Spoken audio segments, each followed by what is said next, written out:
Howdy folks, how we going? Welcome to the brewery. Tasting on the first of the Twang Files brews. Double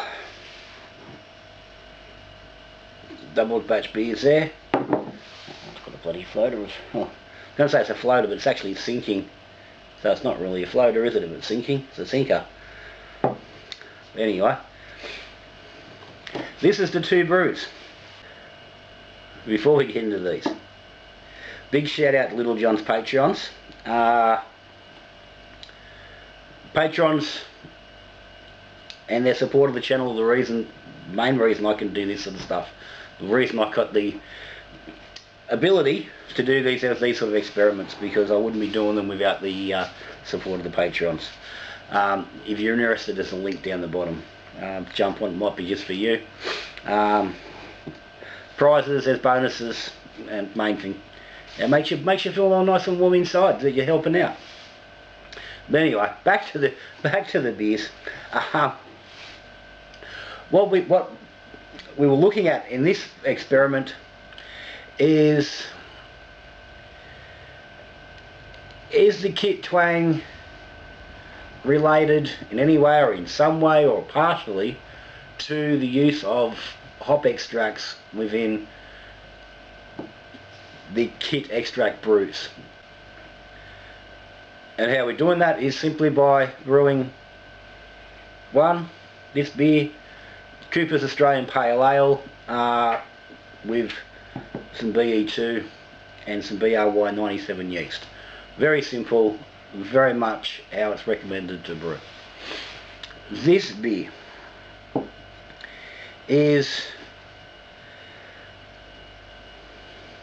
supposedly meant to be very much like this without the hop extract in the tin. This is Cooper's Light Malt unhopped extract, which has been boiled with some Pride of Ringwood hops for bittering, and some bit of Pride of Ringwood and some Citra hops laid in the boil. The idea was to try and get a similar sort of beer, similar IBUs, and a similar sort of profile. It wasn't trying to make exactly the same beer, because I don't know exactly what the hops are they use in the Australian Pale Ale. It was get something along the same lines, so we had something to compare to. The argument here is that if hop extract is causing twang, then it's going to be certainly more evident in here than it is here. Or the main argument is that if it is hop extract, there'll be twang in the extract kit, and there'll be no twang in the unhopped extract kit. That's the theory. Thumbs up to Nowra Home Brew Shop, or the brew shop in Nowra. Depends how you want to sort of go about doing it exactly, but it's the brew shop Nowra is, I believe, the name of the business. They are a branch of the brew shop, who I think 5 or 6 different places around. I was supplied these malts by down there, whose name slips my mind. I apologise very much for that. But he was a big part of pushing this experiment. But anyway, let's get into it. Standard ferment on both of these beers. They fermented side by side in the fridge at, I believe, 18 degrees. I've left my books inside, but it was a very, very standard ferment. 18 degrees for about 10 days, couple of days, raised to 21 or 22. In cold press for a couple of days before they were both kegged. They've now both been on the keg for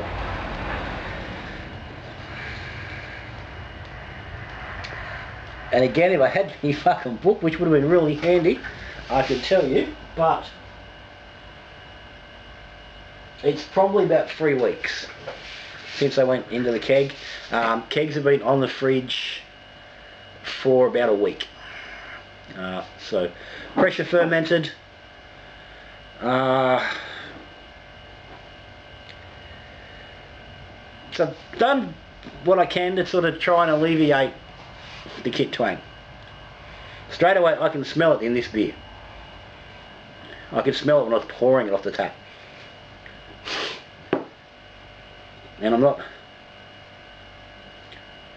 really getting it there. So anyway, let's start here. Cooper's Australian Pale Ale, the green tin, supposedly replicating the yellow green bottle, or the green label.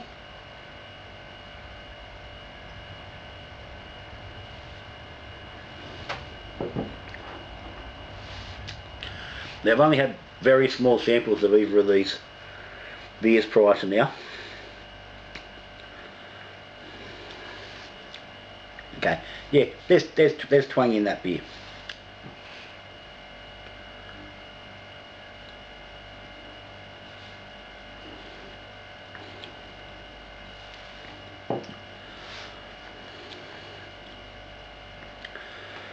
Then it's reasonably noticeable. It's not massive, but it's clearly there.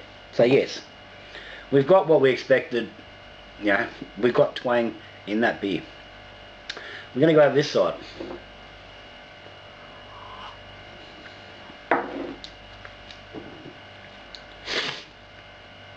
Now, this beer is clearly darker. Even now, people are going to say, "Oh, hang on, but this didn't at the same malt." Yes, this, like I said, this has been boiled. This tin has not been boiled. This did get boiled. It got boiled as a, pretty much as a full batch. So it was always going to get a little bit darker. And that is, again, for me right now, is of no concern, because I wasn't trying to replicate this beer. It was just to see what the difference is. Because obviously, you're doing an unhopped extract, you've got to boil to get your hopping in. So, here we go. I think the nose is very, very light.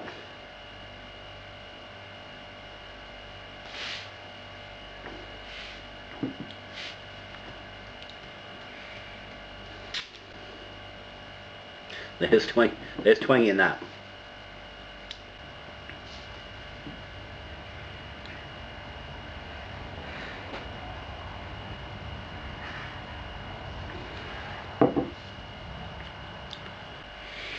Yeah, definitely twang. Yeah, that's a fairly straightforward beer. There's a flavour in that which is certainly not anything I would normally attribute to, malt, or to a Pride of England or a Citra, the hop additions that are in there. Certainly not a yeast sort of a flavour.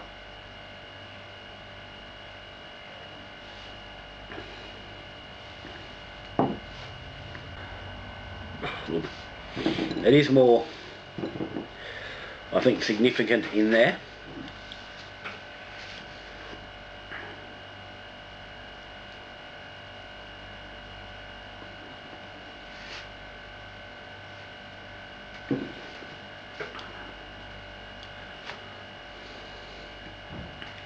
But it's definitely twang in both of those.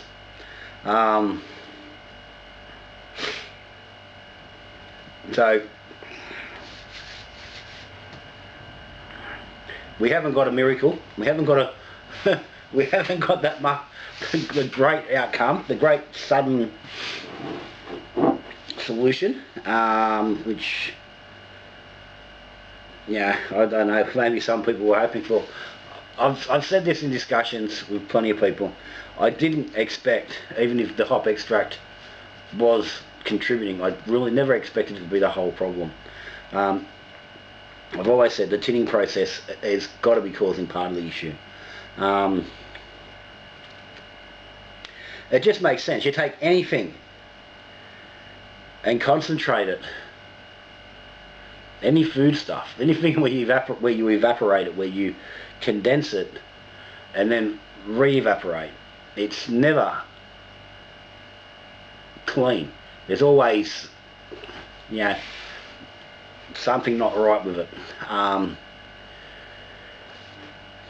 So the extraction process, the canning processes, I believe have all got an impact.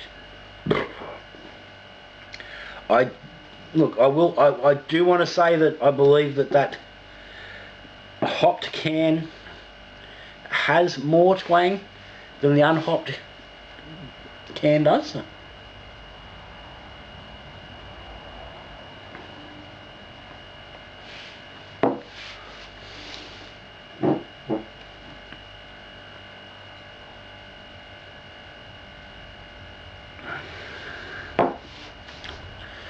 Oh, then again, maybe it doesn't. It's different. This beer's got a deeper flavour from the boiling than this has, and that twang sort of goes along with it. There's a deeper flavour in the twang than there is in that, which to me is an indication that the twang is more inherent of the extract itself.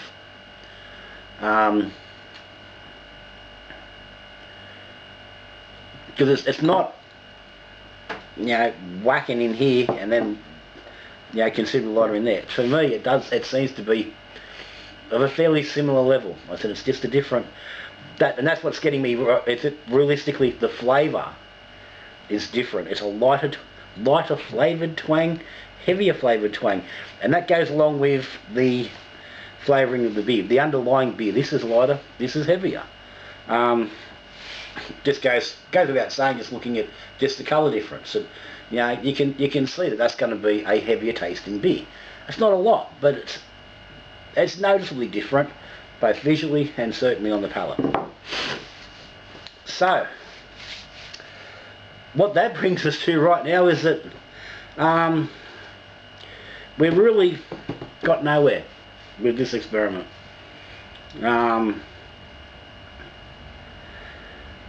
Well, not nowhere. It had to be done. We had to rule it.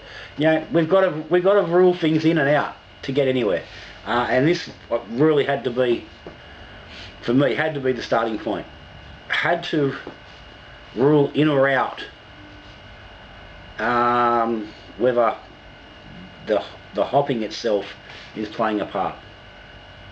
Now, it could still be playing a part to some degree, but it's certainly not, from this, it's not significant enough to go, that's your issue, that's what you've got to fix.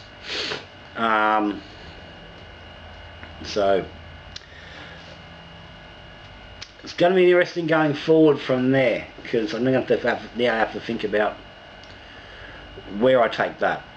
Current batch, that was boiling the extract to see whether that would do something with the hop in there and whether we could get rid of the twang. And again, this is discussed on the video. I'll pop links to the original brew day for this and for the brew day for the second Twang Files, and you can have a look at that, and that's talks about where that next process goes. And that was a big part of that was initially was that on the first tasting of these, this beer had very little twang compared to this fella, but it certainly developed. Now,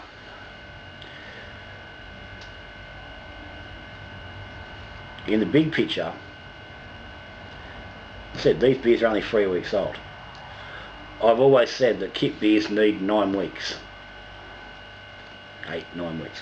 9 weeks is a number I've always pulled out. That's always been my go-to number, 9 weeks. So basically 2 full months. Yeah, and I've always said that the kit beer is better at that point. So while I'm going to continue playing on with other stuff and playing around with the other things that I've got to look at, and there's a few of them there, I'm going to leave these beers to age. Now, they're on keg, so it's, well, I can safely say neither me nor the son-in-law are going to be in any great hurry to drink these as they are. So it shouldn't be a problem. But I will keep some of these and try it again in another 6 weeks, so towards the end of April. Looking to retry this and see whether there's an improvement with that extra time of aging, and whether that makes any difference, whether that aging does get rid of the twang. I know, and I swear, you know, with no worry at all, that letting a kit beer will generally improve its flavour. Whether it gets rid of the twang altogether, I really don't know. I've never, I've never looked that bloody closely. So we'll revisit this down the track a little bit and see if it does make a difference. But as I said, for right now, I've got nothing to support the actual hop extract itself in the kit extracts being the reason for the kit twang. It's certainly not the only factor. So we will push on. There'll be more videos to come. As I said, I'm a little disappointed. I really would have hoped there would have been a little bit more difference in these, but a bit of time may be required. And I said, it is a very distinct possibility that I could just be simply chasing my tail at the moment, and there's nothing we can do about this kit twang at all. This may be a complete and utter waste of fucking my time, which in the end is going to be a waste of your time because you're sitting there watching. But anyway, we will push on, because we got to try, we got to see. There's still things to play around with. But anyway, for now, I said, questions, comments down the bottom. Thank you to the supporters of the channel, Patrons. Thank you very much. If you subscribe to the channel, thank you. If you aren't, there's a subscribe button down there. Hit that, ring the bell, get notified when there's a new video. That way you don't miss any updates on the Twang Files or any other brewing of playing around that's going on in the brewery. And if you liked the video, hit the thumbs up down below. But for now, that's me. I'm done. Twang Files #1 out of the way. So until I see you on the next video when we're brewing beer, drinking beer, talking beer. Good brewing.